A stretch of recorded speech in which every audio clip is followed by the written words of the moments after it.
আপনারা অনেক মিডিয়া এসছেন। আমি প্রথমত আন্তর্জাতিক ক্রীড়া সংস্থা বাংলাদেশের পক্ষ থেকে আন্তর্জাতিক ক্রীড়া সংস্থা বাংলাদেশের মহাসচিব হিসেবে আপনাদের প্রতি কৃতজ্ঞতা জ্ঞাপন করছি। হাজারো ব্যস্ততা এবং হাজারো শিডিউলের মাঝেও আমাদের কোরআন প্রতিযোগিতার এই নিউজগুলোকে খুব ভালোভাবে প্রচার করেন। আশা করছি আগামী দিনেও এই প্রচারণা অব্যাহত থাকবে। বিশেষ করে আমি কৃতজ্ঞতা জানাতে চাচ্ছি আজকে যারা নিজ আগ্রহে নিজ খরচে এত মানুষ উপস্থিত হয়েছেন কোরআনকে ভালোবেসে কোরআনের জন্য সংবর্ধনা দেওয়ার জন্য আমি প্রত্যেককে কৃতজ্ঞতা জানাচ্ছি। এখানে বিশিষ্ট অনেক মানুষজন উপস্থিত আছেন, সবার নাম বলা আসলে কঠিন। বিশেষত আন্তর্জাতিক ক্রীড়া সংস্থা বাংলাদেশের পক্ষ থেকে কেন্দ্রীয় অর্থ সম্পাদক মাওলানা আব্দুর রহমান মীরা সাহেব, সাংগঠনিক সম্পাদক মাওলানা সালমান রহমান সাহেব, সহ সাংগঠনিক সম্পাদক মাওলানা মোহাম্মদ ইউসুফ সাহেব সহ অনেক নেতৃবৃন্দ, আমাদের বেশ কয়েকজন নেতৃবৃন্দ এসছে, অনেক বরেণ্য ব্যক্তিবর্গ এসছেন।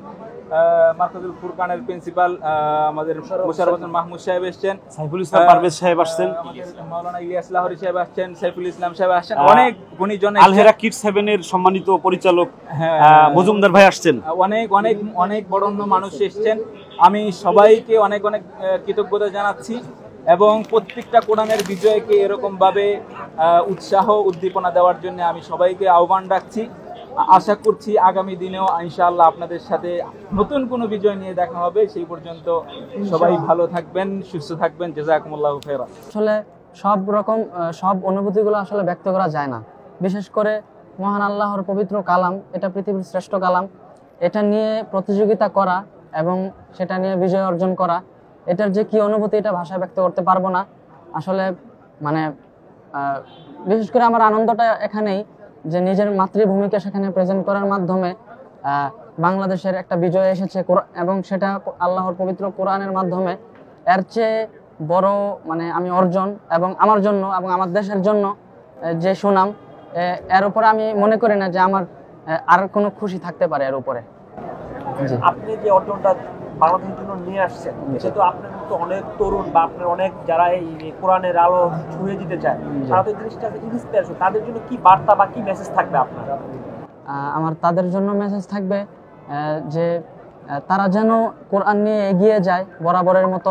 এবং আমি চাই আজকের এই বিজয় দেখে কিংবা এখান থেকে উৎসাহ নিয়ে যেন আমাদের দেশে তো যে হাফিজে কোরআনরা বরাবরের মতো এই বিশ্ব জয় করে আসছে। এবং আমি আরেকটি কথা বলতে চাই যে প্রতিটি বিষয়ে বিজয় অর্জন করার জন্য এক একটি মাধ্যম থাকে। আমাদের সেই মাধ্যম হচ্ছে আন্তর্জাতিক ক্রীড়া সংস্থা বাংলাদেশ এবং শেখ সাদ সাইফুল্লাহ মাদানী সাহেব ওনার পক্ষ থেকে এবং আন্তর্জাতিক ক্রীড়া সংস্থা বাংলাদেশের পক্ষ থেকে যারা গিয়েছেন এবং যাচ্ছেন, তারা ইনশাল্লাহ বিজয় অর্জন করছেন। এবং এরকম সংস্থা থেকে যে কোনো একটা মাধ্যমের কারণেই তো মানুষ বিজয় অর্জন করে। আমি আলহামদুলিল্লাহ মহান আল্লাহর শুকরিয়া আদায় করছি। আল্লাহ যেন এই বিজয় যেন অব্যাহত থাকে এবং আগামীতে যেন বাংলার হাফেজরা যেন আরো বড় বড় বিজয় নিয়ে আসতে পারে, দেশের গৌরব যেন ধরে রাখতে পারে। আপনার ভবিষ্যৎ পরিকল্পনা কি? এখন আপনার সামনের দিকে আপনার কি পরিকল্পনা, বাংলাদেশকে কি দিতে চান? আমি একজন দিনের দায়ী হিসাবে, একজন আলেম হিসাবে নিজেকে দেখতে চাই এবং জাতিকে দিনের দাওয়াত দিতে চাই। আল্লাহর কোরআন যেভাবে আজকে বিজয় অর্জন হয়েছে, এটার অর্থ, এটার তাফসির পরে যেন মানুষকে দাওয়াত দিতে পারি, দিনের পথে, সঠিক পথে যেন দাওয়াত দিতে পারি, সেটাই চাই। এই আলো বিশ্বব্যাপী ছড়িয়ে দিতে চান ইনশাআল্লাহ। বাংলাদেশের পক্ষ থেকে সারা বিশ্বে মুসলিম উম্মাহতে ছড়িয়ে দিতে চান ইনশাআল্লাহ, আল্লাহ যদি চায়। আজকে যেমন কোরআনের বিজয়, হিফজুল কোরআনের মাধ্যমে কোরআনের বিজয় হয়েছে, সেভাবে আমি আগামীতে তাফসিরের মাধ্যমে যেন বাংলাদেশ একটি বিজয় দেখতে পায়, আমি সেজন্য চেষ্টা করে যাব ইনশাল্লাহ। এবং পাশাপাশি বাংলার মানুষকে যেন দিনের দাওয়াত দিতে পারি, সেজন্য আমি প্রতিনিয়ত চেষ্টা করে যাব কোরআনের তাফসির পড়ে যেন মানুষকে সঠিক দাওয়াতটা দিতে পারি, সেজন্য ইনশাল্লাহ। সবার দোয়া চাই এবং বাংলাদেশের মানুষ দোয়া করেছে বলেই হয়তো আজকের এই অর্জন মহান আল্লাহ বিজয় দান করেছেন। আপনার এতদূর আসার পিছনে কার অনুপ্রেরণা সবচেয়ে বেশি? অবশ্যই অনুপ্রেরণা ছাড়া তো কখনোই বিজয় কিংবা বড় কিছু অর্জন করা যায় না। প্রথমত মহান আল্লাহর ইচ্ছা এবং রহমত, দ্বিতীয়ত ওস্তাদের চেষ্টা প্রচেষ্টা, মুফতি আব্দুল কাইয়ুমুল্লাহ সাহেব দামাত বরাকাতুহুম আর রায়হান ইন্টারন্যাশনাল মাদ্রাসার পক্ষ থেকে আজকের এই বিজয় এসেছে।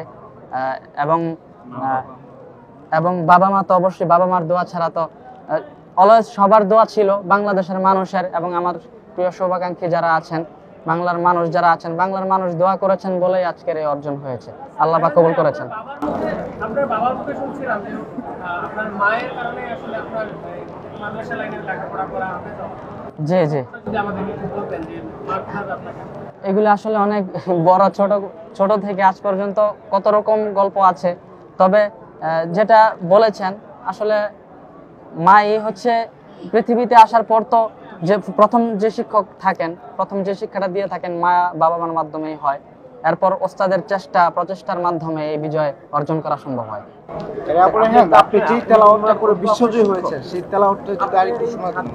বিশ্বজয়ের আন্তর্জাতিক ক্রিকেট নিয়ে আপনার অনুভূতি জানেন? আমার অনুভূতি একটাই, আমি যখন দেখছি যে 15,000 কিলোমিটার দূরে ওইখানের মানুষ বাংলা জানে না, এরা ইংলিশও জানে না, এরা ফ্রাঙ্ক ভাষায় কথা বলে, এরা যখন বলছে যে আবু রায়হান শহীদুল্লাহ মিন বাংলাদেশ, তখন আমার চোখের সামনে একটা জিনিসই ভাসছে, লাল সবুজের পতাকা, যেটার জন্য 30 লক্ষ মানুষ শহীদ হয়েছে। সেই পতাকাকে আমরা কুরআন দিয়ে সারা পৃথিবীতে আমরা উঁচিয়ে ধরতে পারতেছি। আমরা এই বিজয়ে আমার বুকের ভিতরে আসছে। আর সব সময় অলওয়েজ আমি এটাই ধারণ করি, আপনারা জেনে খুশি হবেন যে কুরআন দিয়ে আমার মাদ্রাসায় ভারতের 13 জন ছাত্র পাসপোর্টধারী আমার মাদ্রাসায় এখন পড়ে। এই বাংলাদেশে আমরা বিপ্লব সৃষ্টি করেছি, যে কোরআন পড়ার জন্য এখন পৃথিবীর সব দেশ থেকে আমাদের কাছে আসতেছে। এটা আমাদের বিজয়। আপনাদের এই বিজয় অর্জনে সামনে আপনার মাদ্রাসা থেকে আন্তর্জাতিক বিভিন্ন স্টুডেন্ট এসে পড়াশোনা করে, সামনে আপনাদের বিভিন্ন আপনাদের মাদ্রাসা বা আপনার কি পরিকল্পনা বা আমার পরিকল্পনা হলো, আমি আপনারা সবাই জানেন মিডিয়ার মাধ্যমে, আমি দুস্থ এতিমদেরকে আমি মানুষ করার চেষ্টা করতেছি। 160 জন এতিম এখন, যাদের পিতামাতা কেউ নেই, এদেরকে সম্পূর্ণ আমার খরচে আমি লালিত পালিত করি, কোনো ফান্ড কালেকশন না করে। আমার স্বপ্ন আমি 1000 এতিম একত্রিত করে, যাদের পৃথিবীতে কেউ নেই, তাদেরকে এইরকম একজন করে রায়হান তৈরি করব। এবং সেটার জন্য আমার পাশে আছে আন্তর্জাতিক ক্রীড়া সংস্থা বাংলাদেশ এবং সাদ সাইফুল্লাহ মাদানী। আমার সঙ্গে ওয়াদা করেছে যে এই এতিমদের জন্য যা যা করার দরকার আন্তর্জাতিক ক্রীড়া সংস্থা করবে।